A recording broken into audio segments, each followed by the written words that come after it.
Assalamu alaikum everyone. In this video lecture, we will be discussing a nearly past paper of Alternative to Practical from Biology 5090, and from this year, this paper will be paper 4 instead of paper 6. We will be discussing October-November 21 and the variant is 2. Let's start. Question number 1. Cells have membranes which can allow molecules to enter and leave the cell. A student wanted to investigate the movement of glucose and protein molecules through a membrane. He decided to use whisking tubing that acts in a similar way to an actual cell membrane. He was given two solutions A and B. He wanted to test both solutions A and B for the presence of glucose and protein. State which regions you would use to test for glucose and proteins. So guys, we all know that if we want to test for glucose and proteins, what regions do we use? Because glucose is a reducing sugar, so to test for glucose, we use the Benedict's solution or Benedict's reagent. For protein testing, we use the Biuret reagent.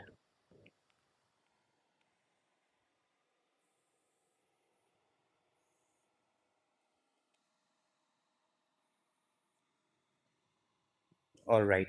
He labeled four glass tubes or glass test tubes to do these tests. State what you would use to label glass tubes.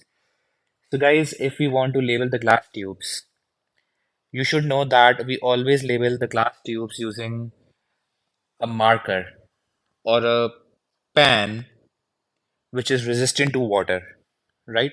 Because obviously these test tubes come in contact with water, right? So if you use uh, a temporary marker or a marker whose ink can be erased using water, so that would be a problem. So whenever we mark the test tube or label the test tube, we do this using a water resistant marker or pen. Water resistant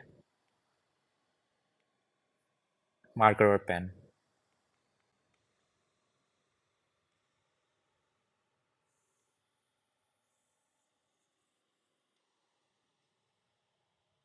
So you use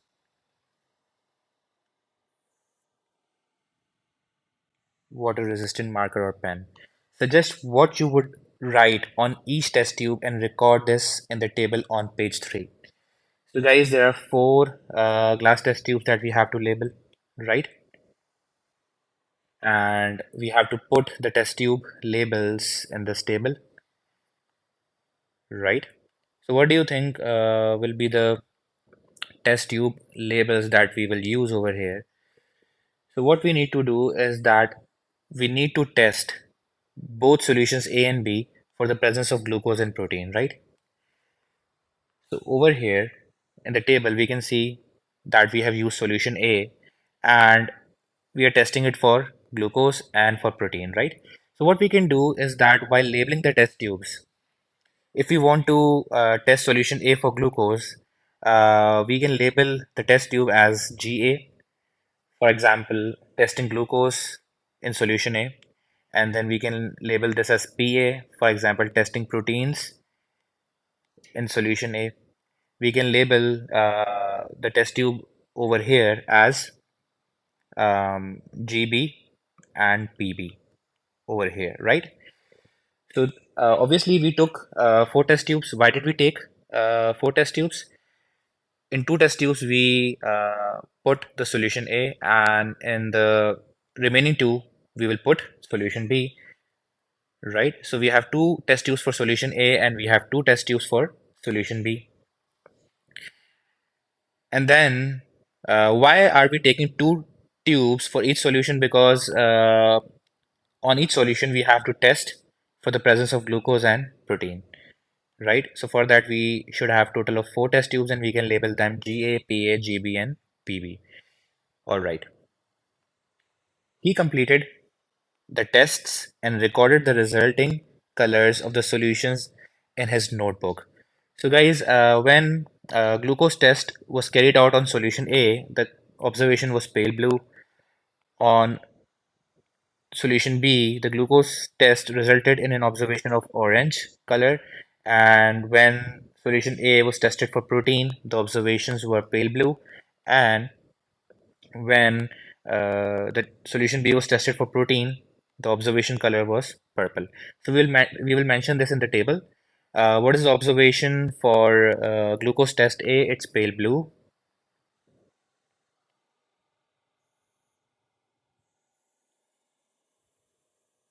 right?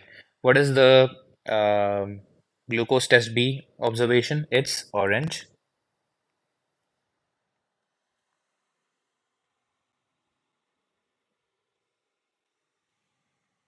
All right. What about protein test A? Pale blue.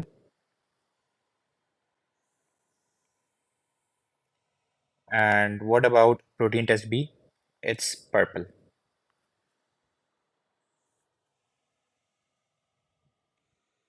All right. So these are the observations. Now we have to write the conclusions. So guys, if glucose test is carried out on solution A and the observations are pale blue, this means that glucose is absent because the color of the Benedict solution is blue, and if it remains blue, it means that reducing sugars are absent, or we can say glucose is absent. All right. If we carry out protein test on solution A, what is the observation pale blue? It means that proteins are absent. Violet region is blue in color, and if the color remains blue, it means proteins are absent.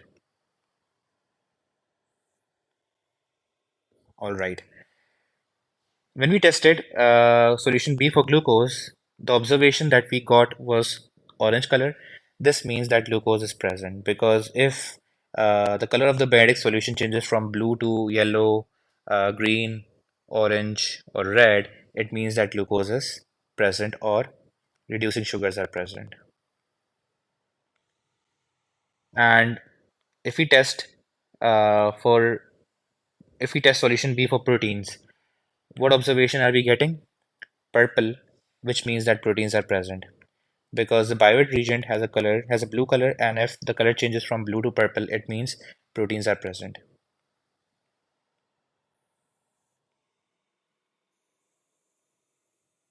All right. The whisking tubing that he used was a hollow, flexible tube. He tied a knot in one end of the tube to make it into a test tube shape. He carefully added 15 centimeter cube of solution B to the inside of this tube through the open end. After checking that no solution was leaking from the knotted end of the tube, he rinsed the outside surface with distilled water. He placed this tube containing solution B into a large glass test tube that contained solution A as shown in the diagram. So guys, in this experiment, what did the student do is that the student took the whisking tubing, he tied a knot at one end, and then from the open end, he added solution B. And how much? 15 centimeter cube, right? After adding the solution B and after checking if the knot is tight and there is no leakage, what the student did is that he rinsed the outside of the whisking tubing with distilled water to wash away any solution B on the surface of the whisking tubing, right? It can happen that when we are putting solution B in the whisking tubing, some solution B can leak and may come onto the surface of the whisking tubing. So to wash away any solution B on the outside of the whisking tubing, the student rinsed the outside of the whisking tubing, right? And after all this procedure, the student placed the whisking tubing containing solution B into a test tube, large test tube containing solution A, right? So as we all know that solution B contains what? Solution B contains glucose and proteins. We just discussed that, right? This means that the glucose is found in the solution B as well as the proteins, and solution A does not contain any glucose or protein. And you know that because glucose molecule is small, it can diffuse out of the whisking tubing from solution B into solution A, right? And if we talk about proteins, proteins are too large to pass through the whisking tubing. Whisking tubing is just like a partially permeable membrane, and whisking tubing will not allow the proteins to pass through because proteins are too large to pass through. So proteins will not come from solution B into solution A. All right. Let's move on to part C. C part 1. State what piece of apparatus you would use to add 15 centimeter cube of solution B to the whisking tube. So guys, if we want to add 15 centimeter cube of solution B to the whisking tubing, which piece of apparatus can we use? We can use various different apparatuses. We can use a syringe to put 15 centimeter cube of solution B into the whisking tubing, or we can also use a graduated pipette, right? You all know about the pipette that you use in chemistry lab. So you can use that pipette. It should be graduated, which means that it should have a 15 centimeter cube mark on it so that we measure accordingly. And you can use a burette to add 15 centimeter cube, 50 centimeter cube of solution B. You can also use measuring cylinder. So we can use various different apparatuses. The best one is the syringe over here. When you are using syringe, make sure that you use a syringe that has a blunt needle and not a sharp needle because that will tear the whisking tubing, right? Or you can use a needleless syringe. Suggest why it was important to rinse the outside of the whisking tube before placing it in the large test tube containing solution A. So guys, why did the student rinse the outside of the whisking tubing before the student placed the whisking tubing into the large test tube containing solution A? I mentioned this. The student wanted to ensure that no solution B stays on the surface of the whisking tubing, or no solution B should stay on the outside of the whisking tubing because we are adding the whisking tubing into solution A. And if some solution B is on the outside of the whisking tubing, this solution B will mix with solution A, and this will result in the proteins being ended up in the solution A, and this would give a false result that proteins can also diffuse, whereas they do not, right? Proteins will not come into solution A through the whisking tubing, right? So what should we write over here? The student wanted to ensure that the student wanted to ensure that there is no solution B on the outside of the whisking tubing, right? So we can mention over here that to ensure that there is no solution B on the outside of the whisking tube, right?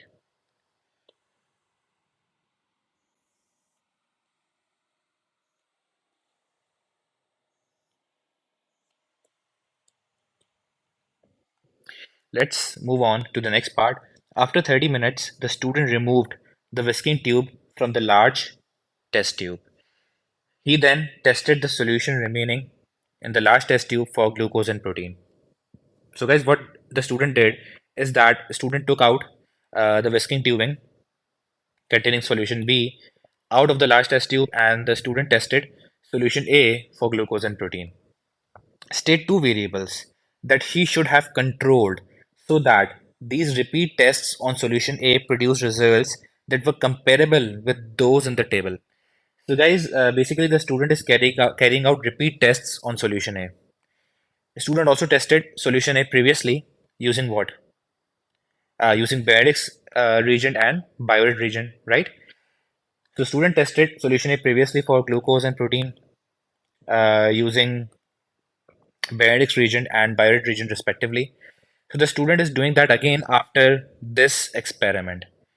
So what we need to do, we need to state two variables that the student should have controlled so that these repeat tests on solution A produce results that were comparable with those in the table, right? So, what two variables do we need to control to make the results comparable to the results in this table? So, guys, you need to understand that to make the results comparable, what you need to do is that you need to keep the temperature of the Benedict's solution constant in both the cases. What do I mean by both the cases? When the student, for example, when the student tested solution A for glucose for the first time, the student kept the temperature of Benedict solution at 80 degrees Celsius, right? And when the student repeated this test on solution A after the experiment of whisking tubing, he still kept the temperature of Benedict's at 80 degrees Celsius, right?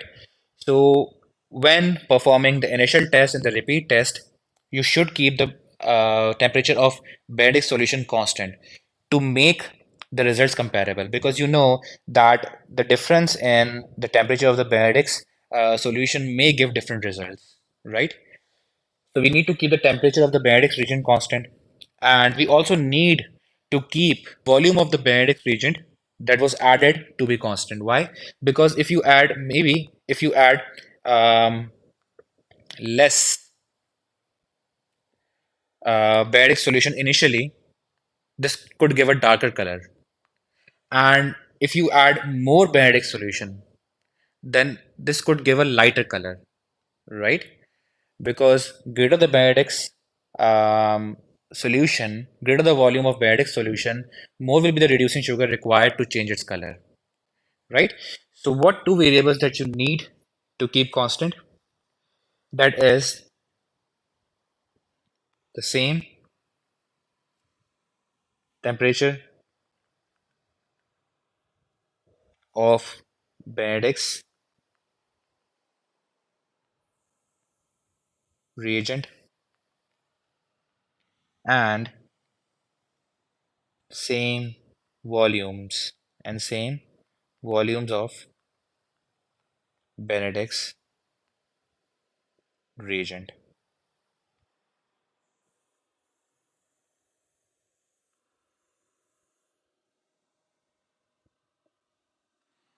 You can also mention same concentration of Benedict's reagent. From these tests, he concluded that the solution in the glass test tube now contained glucose, but not protein. And it's obvious, guys, we discussed this earlier that the solution A that was in the test tube will only contain glucose because only glucose diffuses. Out of the solution A into solution B, the proteins cannot diffuse. So we discussed this earlier, and this is what the student has observed. Describe and explain what this conclusion and the information in the table show about the permeability of whisking tube. So, guys,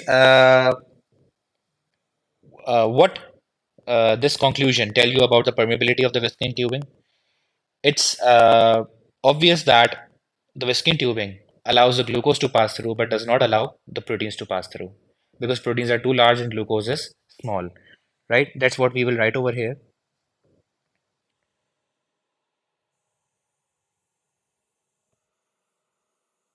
The whisking tubing is permeable to glucose.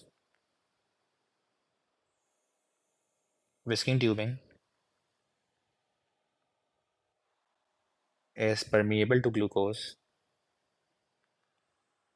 right? And whisking tubing is impermeable or not permeable.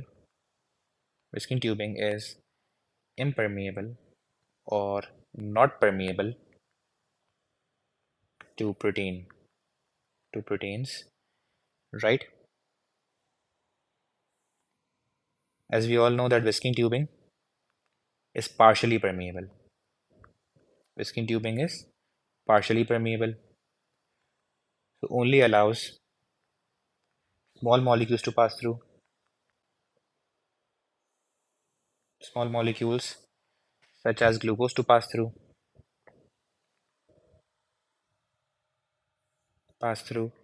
and prevents the passage of proteins and prevents the passage of large molecules such as proteins.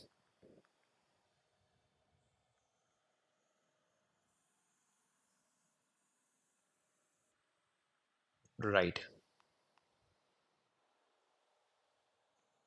Okay.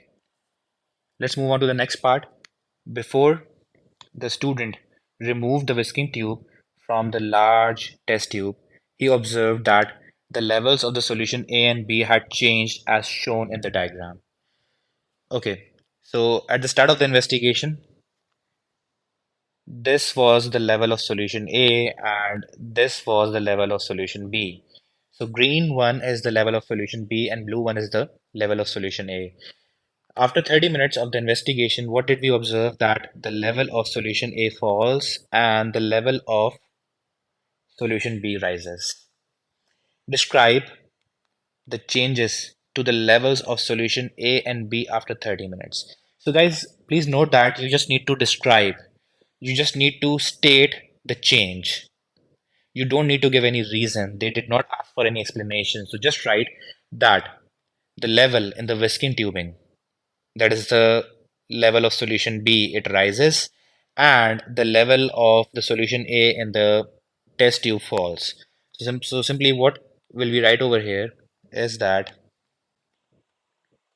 level of solution B in whisking tubing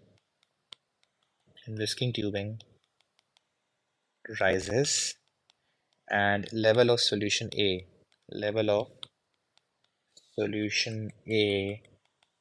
in test tube falls. We just have to mention this because we will not be explaining anything. We won't be giving any reason. They did not ask us to explain. So, what do you think? What is the reason for the changes in these levels? Obviously, solution A has a higher water potential because you all know that it did not contain glucose and protein. So it has less solutes maybe. So higher water potential, and solution B contains glucose and protein. It has more solutes, so lower water potential. So obviously water will enter from solution A to solution B. Solution A has a higher water potential, solution B has a lower water potential. So water will enter from a higher water potential to lower water potential from solution A to solution B. And this will cause the level of liquid level in the whisking tubing to rise, and the liquid level in the test tube will fall. Right? Suggest which process caused these changes. So guys, what you need to write, osmosis is the process which is causing these changes. So we are done with the first question. Now we will move on to the next.